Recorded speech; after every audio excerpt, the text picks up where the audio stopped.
புகழ் பூமாலைகள் தென் சோலைகள் நான் கண்டேன், ஏன் உன் பின் வந்தேன். பெரும் காசோலைகள் புன்மாலைகள் வேண்டாமே நீ வேண்டும் என்றேன் உயிரே.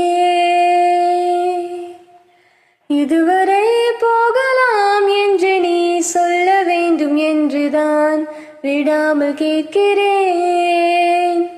தேன் முத்தங்கள் மட்டுமே போதும் என்று சொல்வதால் தொடாமல் போ